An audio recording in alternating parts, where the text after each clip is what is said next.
샬롬. 탈무드 네 번째.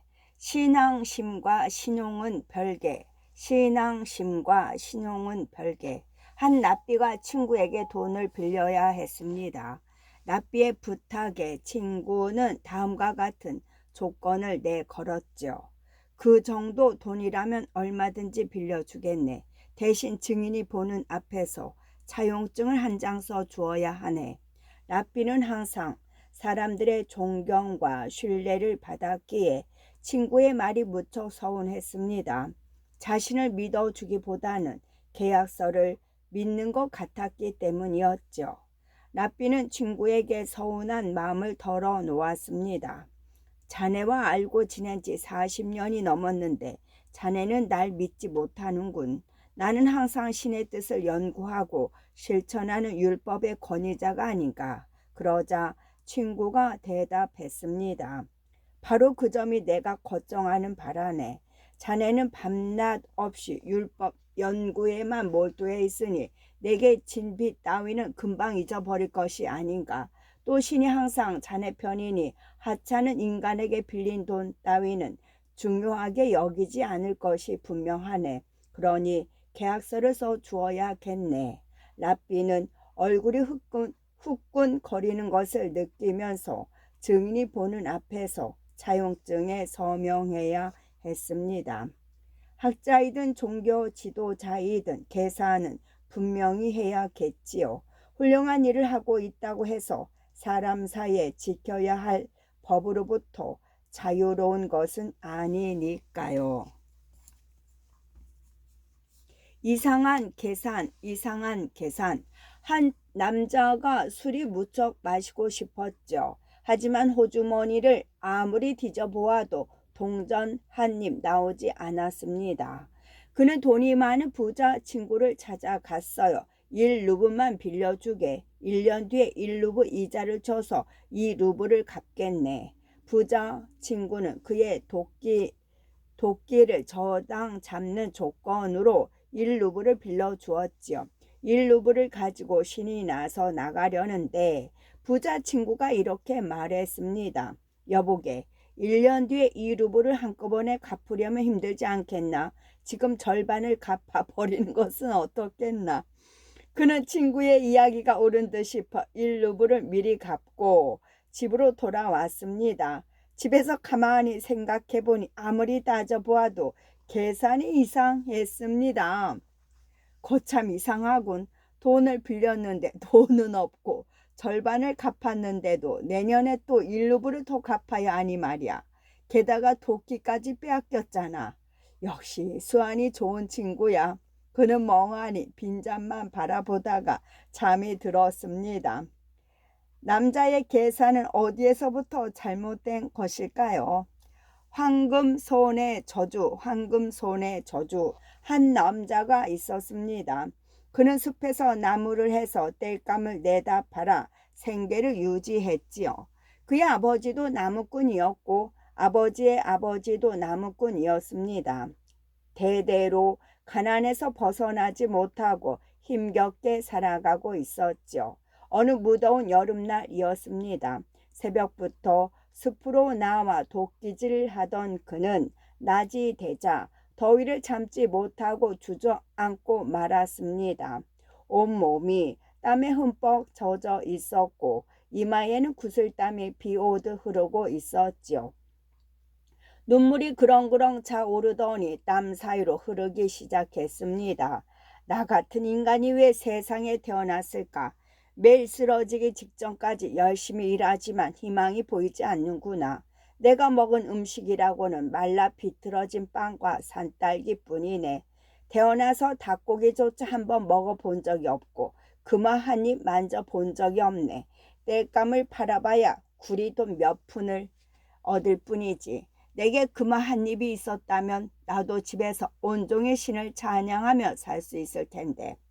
그렇게 한탄을 하던 나무꾼은 어느새 스르륵 잠이 들었습니다. 그는 꿈을 꾸었는데 눈빛이 북극성처럼 빛나는 아름다운 젊은이가 황금 지팡이를 들고 그 앞에 섰습니다. 신께서 당신의 한숨을 듣고 눈물을 보았습니다. 그리고 당신의 한 가지 소원을 들어주기 위해 저를 보내셨습니다. 소원 한 가지를 말씀하시면 무엇이든 이루어 드리겠습니다. 그러자 나무꾼이 말했습니다. 제 소원은 제가 만지는 것은 무엇이든 황금으로 바뀌는 것입니다. 젊은이는 나무꾼의 말을 듣고 묘한 웃음을 지었지요. 그렇게 될 것입니다. 젊은이는 황금 지팡이로 그를 한번 건드리려고는 깜짝같이 사라졌습니다. 나무꾼은 잠에서 깨어났지요. 이상한 꿈을 꾼 것으로 생각하며 도끼를 다시 쥐는데 도끼가 황금 도끼로 변하였습니다. 이번에는 통나무를 만지자 통나무가 황금 통나무로 바뀌었지요. 그는 뛸 듯이 기뻐했습니다. 나는 세상에서 제일 가는 부자가 될 것이다. 가장 크고 아름다운 집을 짓고 값비싼 가구를 들여 놓아야겠다. 나는 쓰레기조차 황금으로 바꿀 힘을 가지고 있다. 그의 기쁨은 하늘을 찌를 듯 했습니다. 그러다 목이 말라 머리맡에 놓아둔 물병을 잡았지요. 그런데 물병은 바로 황금으로 변하고 말았습니다. 입으로 가져갔지만 물이 입에 닿는 순간 황금으로 바뀌었지요. 그는 물 한 방울도 마실 수 없었습니다. 시간이 흐르고 그는 목이 타들어 갈 듯했고 배고파 쓰러질 것만 같았지요. 그는 큰 소리로 울부짖었습니다. 신이 내게 내린 축복은 저주가 되어버렸구나. 내가 만지는 것마다 황금으로 바뀐다면 나는 무엇을 먹고 마실 것인가. 그 젊은이의 웃음은 나의 어리석음을 비웃는 것이었구나. 허기가 져 참을 수 없어진 나무꾼은 신에게 도움을 청하는 기도를 올리기 시작했습니다. 기도를 하다가 잠이 들어버린 나무꾼은 다시 잠에서 깨어났지요. 그의 머리맡에는 멀쩡한 물병이 놓여 있었습니다. 그는 비로소 모든 것이 꿈이었다는 것을 깨달았지요. 그는 물병을 집어들어 물을 마셨는데 세상 어떤 것보다도 달콤했습니다. 몸은 다시 태어난 듯 가뿐했고 기분이 좋아 콧노래도 나왔죠. 그는 땔감을 어깨에 지고 산에서 내려갔습니다. 인간의 욕망이 얼마나 헛된 것인지 깨닫게 해준 그 꿈을 꾸게 해주신 신에게 감사하면서 말이죠. 신이 여러분의 소원 한 가지를 들어주신다면 어떤 소원을 빌고 싶은가요? 행운, 행운. 어느 가게에 손님이 찾아와 은화를 내밀며 말했어요. 제일 좋은 술을 주시오. 가게 주인은 손님에게 술 한 병을 내밀었습니다. 손님은 그 자리에서 술 한 잔을 맛보더니 눈살을 찌푸렸지요. 이건 싸구려 술이 아니오. 당신은 나를 속인 것 같군. 그러자 주인이 말했습니다. 손님은 그래도 운이 좋은 편입니다. 무슨 소리요? 손님은 그것을 하나밖에 갖고 있지 않지만 저는 그 술을 100병이나 가지고 있답니다. 손님은 씩씩대면서도 아무 말 못하고 서 있었죠. 납비의 상담 시간, 납비의 상담 시간. 상담을 잘 해주기로 소문난 납비의 집에 두 사람이 동시에 도착을 하였죠. 한 사람은 가난한 사람이었고 한 사람은 이름난 부자였습니다. 납비는 먼저 부자를 불렀지요. 부자는 방에 들어간 지 1시간 후에 밖으로 나왔습니다. 다음에 가난한 사람이 들어갔지요. 그의 면담은 단 5분 만에 끝이 났습니다. 부자의 상담 시간에 비하면 턱없이 짧은 시간이었지요. 그는 무시당한 기분이 들어 납비에게 따졌습니다. 저는 납비님이 모든 사람을 똑같이 대하신다고 믿어왔습니다. 네, 저도 그렇게 대하고 있습니다. 그는 씩씩대며 물었습니다. 아까 보니 부자는 면담을 1시간이나 넘게 하시던데 저는 5분 만에 끝내시더군요. 이건 너무 차별이 심한 거 아닌가요? 그러자 납비가 웃으며 말했습니다. 당신은 자신이 가난하다는 것을 이미 알고 저를 찾아왔지만 부자는 자신의 마음이 가난하다는 것을 깨닫는 데에 1시간이 걸렸을 뿐입니다. 가진 것이 아무리 많아도 마음이 불편하면 행복할 수 없어요. 탈무드에서는 재산이 많은 것보다 마음이 풍요로운 것이 더 중요하다고 말하고 있지요. 잠 못 이루는 까닭, 잠 못 이루는 까닭. 친구에게 거액을 빌린 사람이 있었습니다. 갚기로 약속한 날은 다가왔는데 갚을 돈이 마련되지 않았지요. 남자는 걱정이 되어 잠을 이루지 못하고 뒤척이고 있었습니다. 그가 잠을 못 이루자 아내가 물었어요. 무슨 걱정이 있기에 잠을 이루지 못하시나요? 그러자 남자가 말했어요. 내일이 친구에게 돈을 갚기로 한 날인데 돈을 마련하지 못했으니 어찌하면 좋겠소. 그러자 아내가 웃으며 이렇게 말하는 것이었습니다. 어머나, 무슨 그런 일로 잠을 이루지 못하시나요? 제가 보기에 오늘 밤 잠을 이루지 못할 사람은 당신이 아니라 그 친구인 것 같은데요. 많은 것이 좋은 거, 많은 것이 좋은 거. 어느 부인이 자기 아들은 이비인후 후과 의사가 될 거라고 자랑하고 다녔습니다. 여러 해가 지난 후 이웃이 부인에게 아들이 잘 지내는지 물었습니다. 네, 잘 지내고 있습니다. 훌륭한 치과 의사가 되었지요. 그러자 이웃이 고개를 갸우뚱하며 물었죠. 이비인후 후과 의사가 될 거라고 하셨는데 무슨 일이 있었습니까? 그러자 부인이 답했습니다. 네, 제 아들은 무척 영리하거든요. 인간에게 귀는 2개뿐이지만 치아는 32개나 있다는 사실을 알게 되었답니다.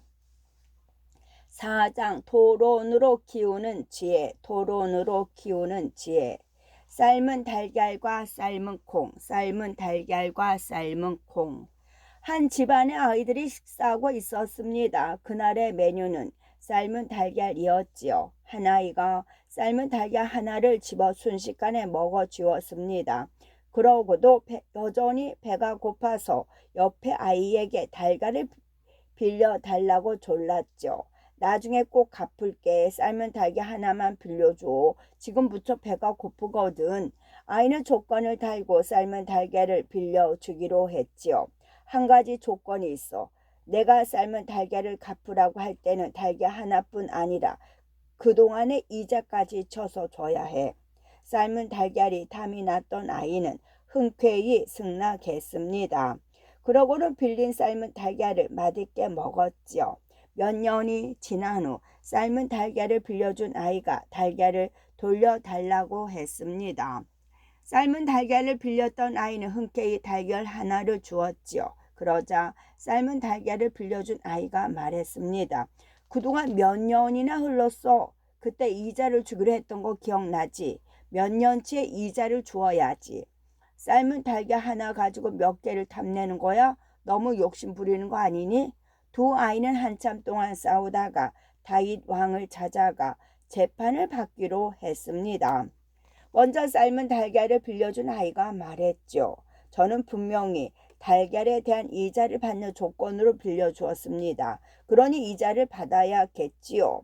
그 말을 들은 다윗 왕이 삶은 달걀을 빌린 아이에게 말했습니다. 그 말이 맞다. 너는 이자까지 쳐서 갚는 것이 좋겠구나. 삶은 달걀을 빌린 아이가 뿔이 나서 말했습니다. 설사 그 말을 지킨다고 해도 도대체 몇 개를 갚아야 하는지도 모르겠습니다. 이자율은 약속한 것이 아니니까요. 그러자 빌려준 아이가 주장을 폈습니다. 달걀에서 병아리가 부화하면 그 병아리가 커서 다음 해에 10마리가 넘는 병아리를 지고 그 10마리가 또 10마리씩 병아리를 지면 100마리가 됩니다. 최소한 달걀 100개는 받아야겠습니다. 이 소리를 들은 삶은 달걀을 빚는 소녀는 울음을 터뜨렸습니다. 울음소리를 듣고 지나가던 솔로몬 왕자가 다가왔죠. 왕께서 어떻게 판결하셨니? 달걀 한 개에서 발생할 수 있는 이자까지 모두 쳐서 갚으라고 하셨습니다. 솔로몬은 잠시 생각하더니 한 가지 지혜를 소년에게 알려주었습니다. 소년은 솔로몬이 일러준 대로 밭으로 가서 콩을 심기 시작했습니다. 사람들이 지나가다 물었죠. 너 뭘 하고 있니? 삶은 콩을 심고 있습니다. 뭐? 삶은 콩을 씹는다고 싹이 난리가 있나? 삶은 달걀에서도 병아리가 나오는 세상인걸요. 이 이상한 이야기는 금세 사람들 사이에 퍼졌습니다. 그리고 왕의 귀에까지 들어갔지요. 왕은 자신의 판결에 실수가 있음을 인정하고 두 소년을 다시 불렀습니다. 삶은 달걀은 병아리가 될 수 없다. 그러니 삶은 달걀 하나는 시간이 흘러도 삶은 달걀 하나로 치는 것이 좋겠다. 그러니 삶은 달걀 하나로 갚도록 하여라. 결국 소녀는 삶은 달걀 하나를 받았습니다. 후에 솔로몬 왕자의 활약을 전해 듣고 다윗 왕은 왕자를 크게 칭찬하였죠. 삶은 달걀을 빌리고 10년이 지났다면 얼마를 갚아야 할까요? 여러분의 기준을 세워보세요. 그를 모르는 덕택, 그를 모르는 덕택. 한 이민자가 직장을 구하고 있었죠. 그는 배움도 짧고 가진 것도 없었습니다. 누군가 한 교회에서 총무를 구하고 있다는 사실을 그에게 알려주었죠. 그는 서둘러 교회를 찾아갔습니다. 교회에서 나온 사람이 그에게 교회의 총무가 하는 일을 설명해 주었습니다.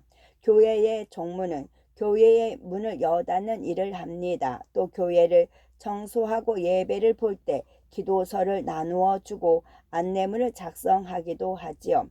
헌금을 낸 것에 대해 영수증을 발급해 주는 일도 해야 하고요. 하실 수 있겠습니까? 그는 머뭇거렸습니다. 사실 그는 글을 읽을 줄 몰랐습니다. 안내문을 작성할 수도 없고 영수증을 발급해 주는 것도 할 수 없을 것 같았습니다. 저는 글을 읽고 쓸 줄 모릅니다. 어떻게 하죠? 안타까운 일입니다만 교회의 총무는 그를 반드시 알아야 합니다. 결국 이민자는 교회의 총무가 되는 일을 포기하고 말았지요. 그의 생활은 점점 더 어려워졌습니다. 그의 딱한 사정을 전해들은 한 친구가 그에게 얼마의 돈을 빌려주었지요. 친구가 빌려준 돈의 액수가 크지는 않았지만 새로운 일을 시작하기에는 모자람이 없었습니다. 그는 그 돈을 미천으로 거리에서 장사를 시작하였지요. 정직하고 성실했던 그의 형편은 조금씩 나아졌습니다.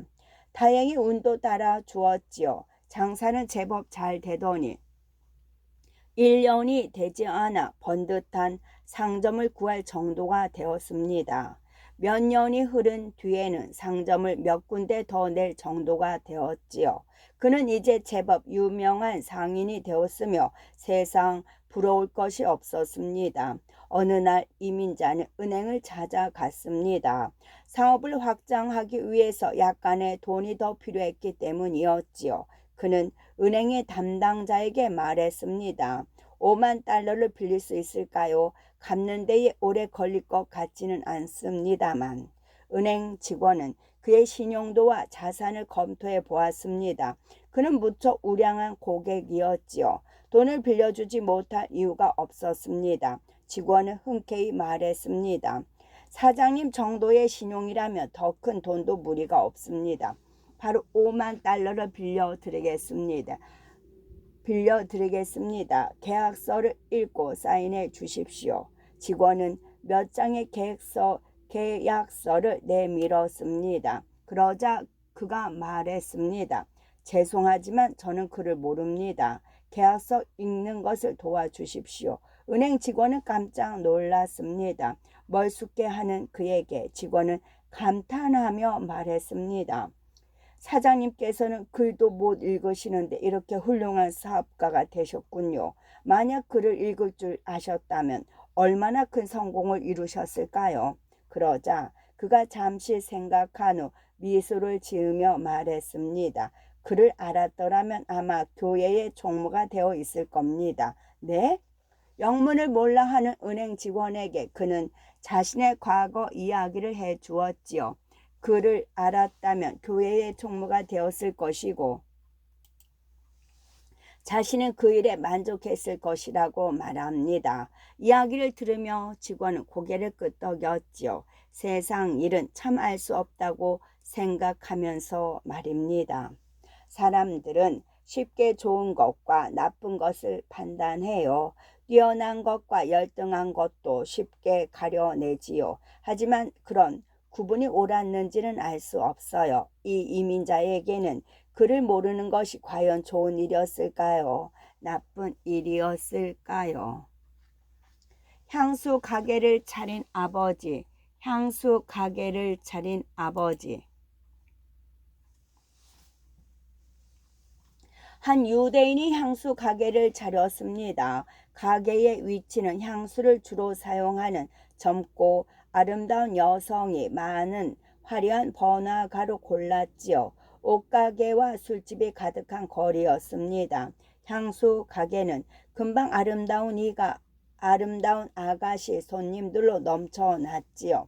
가게 주인에게는 아들이 하나 있었습니다. 어느 날 그는 아들이 예쁜 아가씨들을 따라다니며 온종일 놀러 다니는 것을 보았지요. 함께하는 아가씨는 볼 때마다 바뀌어 있었습니다. 장뜩 멋을 낸 아들은 그렇게 흥청망청 놀기만 하였지요. 그 모습을 본 가게 주인은 참을 수가 없었어요. 그는 아들을 불러 노발대발 화를 냈습니다. 아들은 아버지의 마음을 아는지 모르는지 별 반응이 없었습니다. 그 광경을 지나가던 납비가 향수 가게 주인에게 말을 걸었습니다. 제가 보기에는 마냥 아들 탓만 할 수는 없을 것 같습니다. 여자들이 많이 다니는 거리에 가게를 차린 것도 당신이고 멋내기를 좋아하는 여성이 몰리는 향수를 팔기로 한 것도 당신입니다. 아들이 예쁜 아가씨들을 만날 기회가 많은 것도 어쩌면 당신 때문인데 왜 화를 내십니까? 유대인은 자녀 교육은 전적으로 부모의 책임이라 여겨요. 이 이야기에서 자식의 태도에 대해 책임을 묻는다면 과연 누구에게 물어야 한다고 생각하나요? 바보가 바보인 이유, 바보가 바보인 이유. 모두가 바보라고 놀리는 사람이 납비를 찾아갔습니다. 저도 제가 바보라는 것을 압니다. 하지만 제가 어떻게 해야 바보가 아닐 수 있을지도 모르겠습니다. 제발 제가 바보에서 벗어날 수 있도록 도와주십시오. 랍비는 감탄하며 칭찬했습니다. 스스로 바보라는 것을 안다며 당신은 절대로 바보가 아닙니다. 바보라 불리는 사람은 고개를 갸뚱하며 물었죠. 하지만 다른 사람들이 모두 저를 바보라고 합니다. 랍비는 잠시 생각하더니 말했습니다. 당신 스스로 자신의 가치를 정하지 못하고 다른 사람들이 하는 말에 휘둘리는 것을 보니 바보임에 틀림이 없군요. 거울의 원리, 거울의 원리. 한 남자가 현명한 납비를 찾아갔습니다. 납비님, 아무리 생각해도 모를 일이 있습니다. 가난한 사람들은 아무리 힘들어도 서로 힘 닿는 데까지 도와주는데 부자들은 여유가 있어도 도와주지 않습니다. 왜 그럴까요?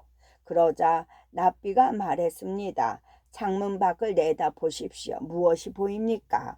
한 아이가 걸어가는 것이 보입니다. 그러면 이제 벽에 걸린 거울을 보십시오. 무엇이 보입니까? 제 얼굴이 보입니다. 거울이나 창은 모두 유리로 되어 있습니다. 유리에 은칠을 한 것이 거울이지요. 은칠을 하면 자기 모습밖에는 보이지 않는 법입니다. 진짜 어머니는 누구일까? 진짜 어머니는 누구일까? 지혜의 왕 솔로몬이 통치하던 시절입니다. 성밖이 몹시 시끄럽고 울음소리가 높아 솔로몬 왕은 시종을 보내어 무슨 일인지 알아보게 하였죠. 잠시 후 시종은 두 여인과 갓난 아기를 데리고 왔습니다. 이 두 여인이 시끄럽게 싸우고 있었습니다. 아마도 아기를 두고 다툼이 있는 듯합니다. 싸우는 소리가 어찌나 요란한지 구경꾼이 모여들어 그리 소란했던 모양입니다. 그때 한 여인이 무릎을 꿇으며 간곡하게 아뢰었습니다. 이 아기는 제가 기르고 있는 제 아이입니다. 갑자기 이상한 여자가 나타나서 자기의 아기라고 우기고 있습니다. 부디 엄벌을 내려주십시오. 다른 여인도 울부짖으며 말했습니다. 며칠 전 제 아기를 도둑 맞았습니다. 어미가 없지 자신의 아이를 못 알아보겠습니까? 저 아기는 저희 아이가 틀림이 없습니다. 현명하신 솔로몬 왕의 지혜로 진실이 드러나도록 해 주십시오. 두 여인은 똑같이 울부짖었고 똑같이 간절해 보였습니다. 아기는 아직 어려 어미를 알아보지 못한 듯 하였지요.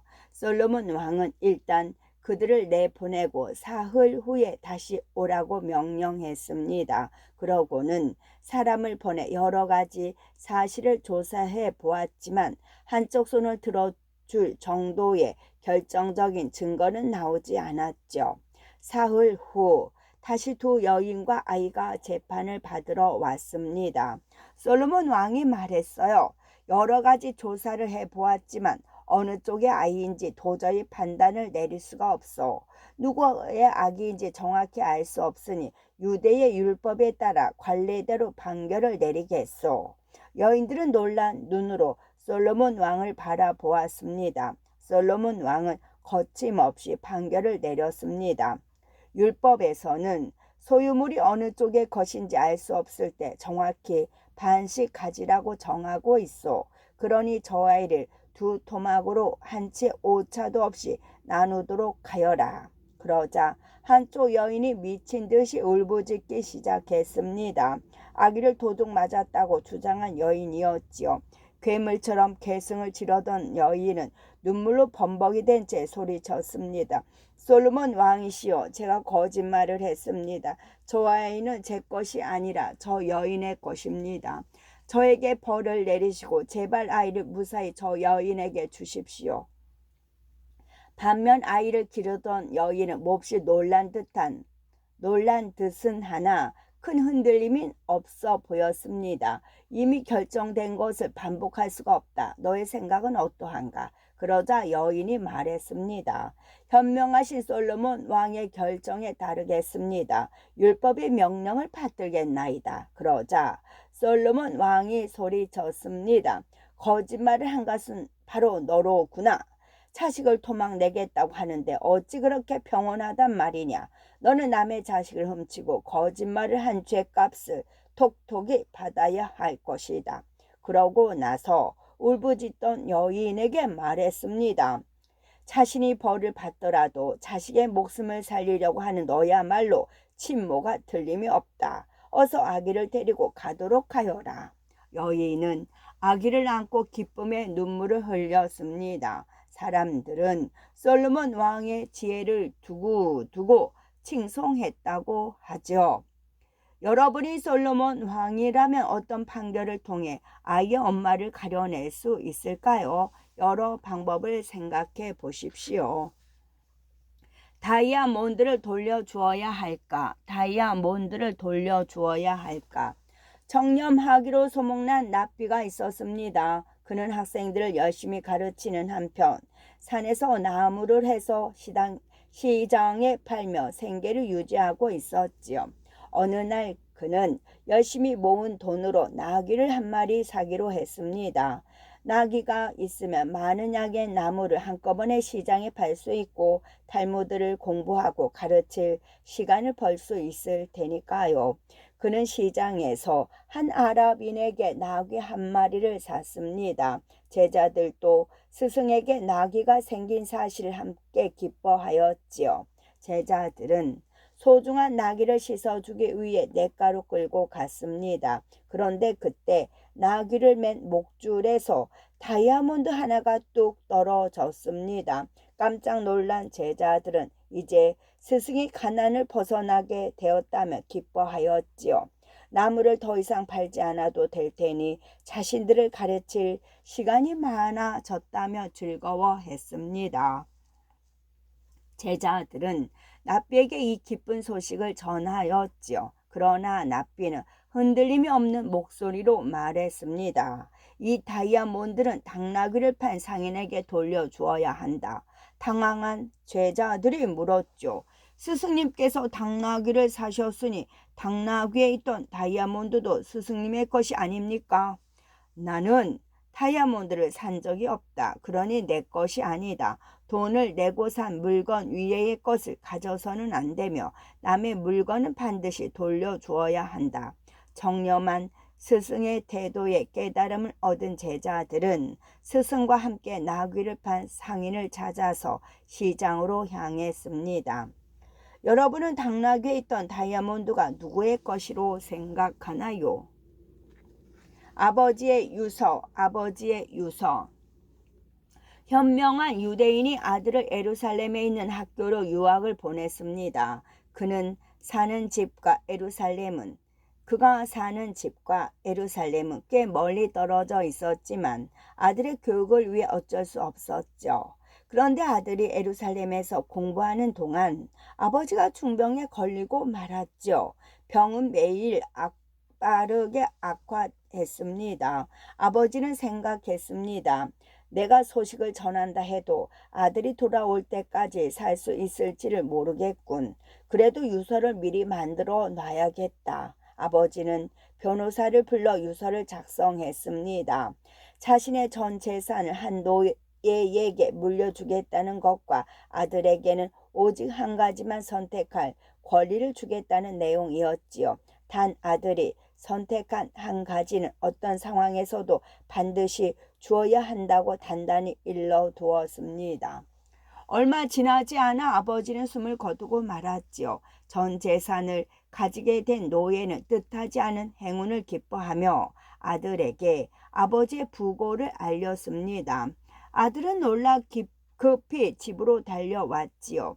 아버지의 장례식이 모두 끝난 후 아들은 유언장의 내용을 확인하고 큰 혼란에 휩싸였습니다. 절망에 빠진 그는 마을의 납비를 찾아갔지요. 아버지는 저를 끔찍히 사랑하셨습니다. 그런데 왜 재산은 제가 아니라 노예에게 주셨을까요? 저는 믿을 수가 없습니다. 그러자 납비가 말했어요. 무슨 소리요? 자네 아버지는 참으로 현명한 분이시네. 자네를 얼마나 사랑했는지는 그 유서가 말해주고 있다네. 아들은 원망 섞인 목소리로 말했습니다. 유서에는 모든 재산을 노예에게 주고 저에게는 단 한 가지 재산만 선택하게 하셨습니다. 저에 대한 애정이 식었다고 밖에는 생각되지 않습니다. 그러자 납비가 말했어요. 아버지가 머리를 쓴 것처럼 자네도 머리를 써야 아버지가 물려주신 재산을 받을 수 있다네. 생각을 깊게 해보시게.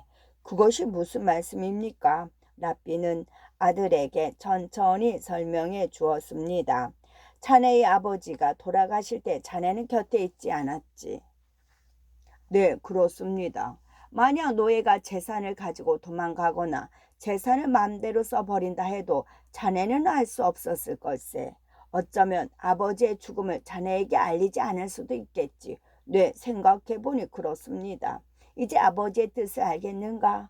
아들은 여전히 알 수 없다는 표정으로 납비를 바라보았지요. 납비는 답답하다는 듯 말을 이었습니다.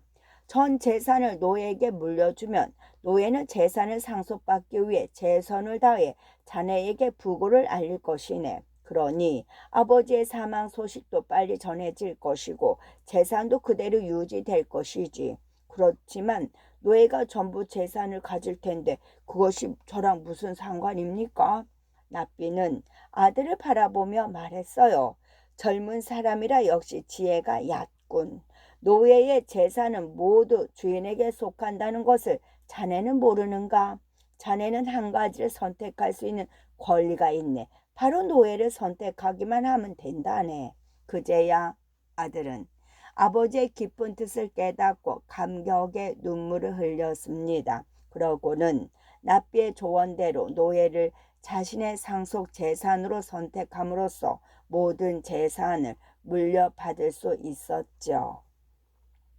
아들에게 재산을 물려주기 위한 아버지의 지혜가 참으로 기발하지요. 만약 여러분이 아버지라면 어떤 방법으로 멀리 있는 아들에게 재산을 물려줄 것인지 생각해 보세요. 베나야의 자백. 솔로몬 왕은 체스를 무척 좋아했습니다. 시간이 날 때마다 체스를 즐겼는데 한 번도 진 적이 없었다고 하죠.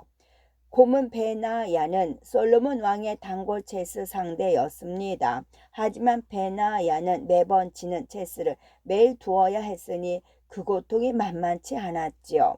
어느 날 여느 때와 다름없이 두 사람은 체스를 하고 있었습니다. 이날은 유난히 쉽게 경기가 마무리될 듯 하였지요. 솔로몬 왕은 빠르게 승기를 잡아 나갔습니다. 그런데 성 밖에서 큰 소리가 들렸습니다. 성 밖이 왜 이리 소란스러운 것인가? 솔로몬 왕은 체스를 두다 말고 벌떡 일어나 창가로 갔습니다. 무척 짧은 순간이었지만 베나야는 본능적으로 솔로몬 왕의 체스 하나를 슬쩍 감추었지요. 다행히 솔로몬 왕은 그 사실을 눈치채지 못했습니다. 순식간에 베나야의 역공이 시작되었고 이날의 게임은 솔로몬 왕에게 첫 패배의 아픔을 안겨주었습니다. 그날 처음 패배를 맛본 솔로몬 왕은 잠이 오지 않아 종일 뒤척였습니다. 분하군. 내가 체스 게임에서 패배하는 날도 있다니. 그나저나 어쩌다 패배하게 되었는지 도무지 알 수가 없는 걸. 솔로몬 왕은 벌떡 일어나 천천히 그날의 게임을 되짚어 보기 시작했죠. 그러다 중간에 말 하나가 사라졌다는 사실을 깨달았습니다. 솔로몬 왕은 화가 나서 견딜 수가 없었어요. 베나야 녀석, 감히 나를 속이다니. 내가 반드시 너를 실토하게 만들어야겠다. 며칠 후 솔로몬 왕이 어둠이 깔린 창밖을 바라보는데 수상한 사내 둘이 자루를 어깨에 메고 허둥대며 지나가는 모습이 보였습니다. 보아하니 좀도둑임에 틀림이 없었지요. 솔로몬 왕은 허름한 옷으로 갈아입고 그들에게 접근했습니다. 뻔뻔하게 대충 인사를 한 후 그들에게 말했지요. 내가 예전에 왕궁 출입을 좀 했었다오. 여기 임금이 거처하는 왕실의 열쇠가 있소. 왕실의 구조도 물론 잘 알고 있소. 나와 크게 한 건 해보지 않겠소? 두 사내는 솔로몬 왕의 믿음직한 모습과 왕실 열쇠의 마음이 움직였습니다. 좋소. 열쇠도 있고 구조도 알고 있다 하니 앞장서시오. 물건을 훔쳐서 나오는 것은 힘이 센 우리가 하겠소. 세 사람은 날이 완전히 깜깜해질 때까지 기다렸다가 궁궐에 잠입했습니다. 도둑들은 여기저기 진귀한 물건으로 가득 차 있는 궁궐의 모습에 넋이 나갔지요. 그때 솔로몬 왕이 말했습니다. 그렇게 부피만 큰 것보다는 작아도 값비싼 것을 담아야 하오. 이쪽으로 오시오. 솔로몬 왕은 그들을 방으로 유인한 후 밖에서 잠가 버렸습니다. 두 도둑은 바로 체포되었지요. 다음 날 솔로몬 왕은 신하들을 모은 후 두 도둑을 데리고 나와 재판을 열었습니다. 여러분, 이 자들은 어젯밤 현장에서 붙잡힌 도둑들입니다. 게다가 왕의 물건을 훔친 자들이요. 이 자들을 어떻게 벌하는 것이 좋을지 여러분의 의견을 듣고 싶습니다. 이 말을 듣고 베나야는 가슴이 철렁 내려앉았습니다. 신하들이 왕의 물건을 훔친 자를 어떻게 벌할지를 이야기하는 것이 꼭 자신에게 하는 말 같았거든요. 신하들이 말하는 형벌은 점점 무거워지고 있었고 참다 못해 베나야는 왕 앞으로 나아가 무릎을 꿇었습니다. 제가 죽을 죄를 지었습니다. 지난번에 체스를 두다가 말 하나를 훔쳤습니다. 제가 승부를 조작했습니다. 베나야의 말에 솔로몬 왕은 웃으며 말하였지요. 허허, 그런 사소한 일도 잊었소. 이 재판은 어제 잡은 두 도둑을 벌리려고 하는 것이니 베나야 고문은 어서 자신의 자리로 가십시오. 베나야는 부끄러움에 얼굴이 붉어진 채 자신의 자리로 돌아갔다고 합니다. 솔로몬 왕은 잘못을 한 신하를 직접 추궁하지 않고도 자백을 받았어요. 두 도둑을 통해 신하 스스로 잘못을 뉘우치게 만든 것입니다. 인생을 행복하게 사는 비결. 인생을 행복하게 사는 비결. 한 장사꾼이 골목길을 누비며 소리치고 있었습니다. 인생을 행복하게 사는 비결을 팝니다. 싸게 팝니다. 이 소리를 들은 사람들이 하나둘 골목길로 나왔습니다. 어느새 골목길은 사람들로 가득 찼지요. 그 중에는 납비도 섞여 있었습니다. 한 사내가 외쳤습니다. 내게 파시오. 내가 사겠소. 다른 사내가 말했습니다. 나도 필요하오. 값은 얼마든지 주겠소. 그러자 장사꾼은 그들에게 얼마씩의 돈을 걷어간 후 인생을 행복하게 사는 비결을 알려주었습니다. 인생을 행복하게 사는 비결은 혀를 조심해서 놀리는 것입니다. 그럼 이만. 말 잘하는 사내, 말 잘하는 사내. 어느 유대인 마을에 말을 잘하고 말하기 좋아하는 사내가 살고 있었지요. 그는 유창한 언변으로 쉴 새 없이 떠들어 댔습니다. 그 기세에 눌려 상대방은 말 한마디 못하고 그의 이야기만 듣고는 했지요. 하루는 이 사내가 옆마을의 납비를 찾아갔습니다. 우리 마을의 납비가 당신을 욕하더군요. 알려주러 왔습니다. 그러자 납비가 대답했습니다. 그럴 리가 없을 텐데요. 사내가 말했습니다. 제 두 귀로 똑똑히 들은 사실입니다. 그는 당신 욕을 했습니다. 그러자 납비가 말했어요. 그럴 리가 없습니다. 당신의 쉴 새 없이 말하느라 그 납비는 말할 기회조차 없었을 테니까 말입니다. 7개의 꿀단지, 7개의 꿀단지. 젊은 나이에 남편을 잃고 홀로 된 부인이 있었지요. 부인은 무척 아름다워 어디를 가도 눈에 띌 정도였습니다. 그 지역에는 늙고 탐욕스러운 영주가 있었는데 부인을 보고는 그녀를 첩으로 들이려고 갖은 수를 쓰기 시작하였지요. 부인은 참다 못해 그 고장을 떠나기로 했습니다. 부인은 먼저 모든 재산을 처분해 금화로 바꾸었지요. 그러고는 금화를 7개의 단지에 나누고 그 위에 꿀을 가득 채웠습니다. 7개의 단지는 누가 보아도 평범한 꿀 단지로 보였지요. 부인은 죽은 남편의 친구에게 7개의 꿀 단지를 맡겼습니다. 만약의 상황에 대비해 증인도 세웠고요. 소중한 꿀이니 절대로 건드리지 말아 달라는 당부와 함께 말입니다. 남편의 친구는 안에 금화가 있다는 것을 까맣게 모른 채 7개의 꿀 단지를 맡아 주었죠. 부인은 영주의 눈을 피해 먼 길을 떠났습니다. 한 해, 두 해 시간이 흘렀지요. 꿀단지를 보관하고 있던 남편의 친구 아들이 결혼식을 올리게 되었는데 필요한 음식을 준비하다 보니 꿀이 조금 모자랐죠. 그는 안을 절대 열어보지 말라는 부인의 당부가 생각나기는 했지만 꿀이 이렇게 많으니 조금은 덜어 먹어도 괜찮겠지라는 생각이 들어 단지 하나를 열었습니다. 꿀단지 안에는 향기로운 아카시아 꿀이 가득하였지요. 남편의 친구는 향기에 취해 정신없이 꿀을 덜어내기 시작했습니다. 한창 꿀을 덜어내다 보니 꿀단지 바닥에 반짝거리는 것이 보였어요. 궁금하여 꿀을 모두 덜어내자 바닥에 가득 차 있는 금화가 모습을 드러냈습니다. 놀란 사내는 다른 단지의 꿀도 모조리 퍼내 보았지요. 꿀단지 7개에는 모두 금화가 가득 들어 있었습니다. 그는 욕심이 생겨 금화를 모두 꺼낸 후 항아리에 꿀을 가득 채워 놓았습니다. 다시 몇 년이 흐르고 늙은 영주는 세상을 떠났습니다. 그 소식을 전해 들은 부인은 그리운 고향으로 돌아왔지요. 그리고 남편의 친구를 찾아가 꿀단지를 돌려달라고 말했습니다. 남편의 친구는 처음 꿀단지를 맡길 당시의 증인을 불렀습니다. 그리고 증인 앞에서 7개의 꿀단지를 부인에게 돌려주었지요. 꿀단지를 받은 부인은 서둘러 꿀을 덜어냈지만 그만큼 화는 한 입도 보이지 않았습니다. 부인은 화가 나서 재판관을 찾아가 사정을 이야기했지요. 재판관이 물었습니다. 항아리에 금화가 들어있다는 사실을 증언할 사람이 있습니까?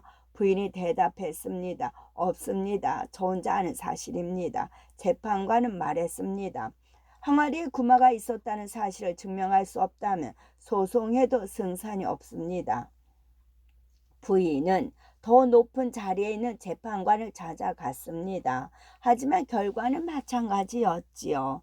항아리에 금화가 있었다는 사실을 증명할 수 없으므로 재판에 질 것이 뻔하다는 답변만 되돌아왔습니다. 낙심한 부인이 터덜 집으로 돌아가는데 거리에서 다윗을 만났죠. 다윗은 양을 치는 목동이었지만 지혜롭다는 소문이 온 나라에 퍼져 있었습니다. 부인은 다윗에게 자신의 억울함을 호소하였죠. 그러자 다윗이 말했습니다. 사울 왕이 허락하시면 제가 재판을 해드리겠습니다. 사울 왕은 다윗에게 권리를 주었고 곧 재판이 열렸습니다. 다윗은 픽으로 남편의 친구를 불러들이고 부인에게는 문제의 단지를 가져오게 했습니다. 다윗이 부인에게 물었습니다. 당신이 맡긴 항아리가 이 항아리가 맞습니까? 틀림없습니다. 이번에는 남편의 친구에게 물었습니다. 당신이 맡아준 항아리가 이 항아리가 맞습니까? 네, 맞습니다. 다윗은 7개의 항아리를 하나하나 두들겨 깼습니다. 그랬더니 항아리의 파편들 사이에 금화 2잎이 발견되었습니다. 꿀이 굳으면서 금화가 항아리 바닥에 눌러붙어 있었던 것입니다. 그것을 본 다윗이 말했습니다. 항아리에서 금화가 나왔으니 부인의 증언이 맞소. 당장 부인에게 나머지 금화를 돌려주시오. 그렇게 부인은 잃어버렸던 금화를 되찾게 되었고 사람들은 다시 한번 다윗의 지혜에 담복했습니다.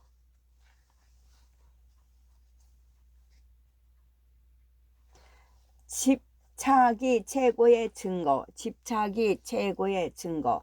3명의 상인이 함께 장사를 해서 큰 돈을 모았습니다. 그들이 번 돈을 가지고 예루살렘에 도착했는데 마침 다음 날이 안식일이었지요. 3사람은 돈을 잃어버릴까 두려워 함께 땅에 묻고 안식일 예배에 참석했습니다. 그런데 3사람 가운데 한 명이 몰래 빠져나와 돈을 몽땅 파낸 후 감쪽같이 다시 예배에 참석하였지요. 나중에 돈이 사라진 것을 알게 되고 3사람은 서로를 범인이라고 지목하며 싸우기 시작했습니다. 결국 지혜의 왕인 솔로몬 왕을 찾아가 재판을 부탁했습니다. 저희는 함께 사업을 하여 큰 돈을 모았는데 그 돈을 한 사람이 훔쳐가 버렸습니다. 범인이 누구인지 꼭 밝혀주십시오. 솔로몬 왕은 사연을 듣고 나서 말하였죠. 보아하니 3명이 모두 두뇌가 명석해 보이는군. 내가 지금 고심하고 있는 다른 재판이 있는데 먼저 이것에 대한 의견을 부탁하겠소. 그러고 나서 당신들의 재판을 하려고 하고 3사람은 흔쾌히 승낙했습니다. 솔로몬 왕은 이야기를 시작하였지요. 한 젊은 처녀가 한 남자와 결혼을 약속했소. 양쪽 집안이 서로 인사를 하고 결혼식도 준비하고 있었지. 그런데 그 처녀는 얼마 지나지 않아 다른 남자와 사랑에 빠지고 말았소. 어쩔 수 없이 그녀는 약혼한 남자에게 헤어져 달라고 사정했소. 자신으로 입은 금전적 피해는 물론 정신적인 피해에 대한 위자료도 지불하겠다고 하면서 말이오. 약혼한 남자는 처녀의 이야기를 들은 후 위자료는 필요 없다며 순순히 파혼해 주었소. 덕분에 처녀는 사랑에 빠진 새로운 남자와 결혼을 할 수 있었지. 처녀가 결혼한 그 남자는 사실 몹시 부자였다오. 그 때문인지 어느 날 여인은 한 노인에게 납치당하게 되었소.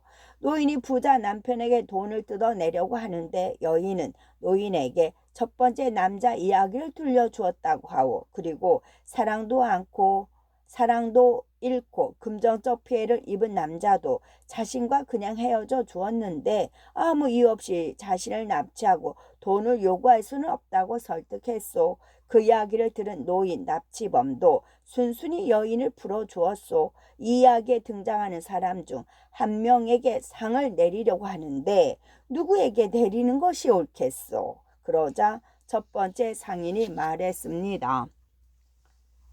파혼 당하고도 위자료를 요구하지 않은 남자입니다. 그가 선행을 베풀었기 때문에 노인 납치범도 따라서 선행을 베풀 수 있었습니다. 두 번째 상인이 말했습니다. 여인이 칭찬받아야 합니다. 여인이 용기를 내어 첫 번째 남자의 마음을 움직여 무사히 사랑하는 사람과 결혼할 수 있었지요. 마지막에 탈출한 것도 역시 여인의 용기 덕분입니다. 세 번째 상인은 주저하면서 말했습니다. 이야기의 앞뒤가 맞지 않아 한 명을 선택하기 어렵습니다. 자신을 버리고 금전적인 피해를 준 약혼녀를 순순히 떠내보낸 것도 이상합니다. 돈을 노린 납치범이 인질의 몇 마디에 순순히 풀어주었다는 것도 이상합니다. 여인이 용기 있는 것은 사실이나 돈이 많은 남자에게 시집가기 위해서 첫 번째 남자를 버린 것은 아닌지도 조사해 보아야 합니다. 그러자 솔로몬 왕이 세 번째 상인을 가리키며 말했습니다. 바로 네가 돈을 훔쳐간 범인이로구나. 세 상인이 어리둥절해하자 솔로몬이 이유를 말해 주었습니다. 두 사람은 애정 관계나 선행, 사람 사이의 감정 같은 것에 집중해서 이야기를 듣지만 너는 이야기를 처음부터 끝까지 돈을 중심으로 생각했다. 그러니 돈에 집착한 네가 범인임에 틀림이 없다. 동업자의 돈을 가로채려고 했던 상인은 옥에 갇히게 되었으며 두 상인은 잃어버릴 뻔한 자신의 돈을 되찾을 수가 있었습니다. 끝.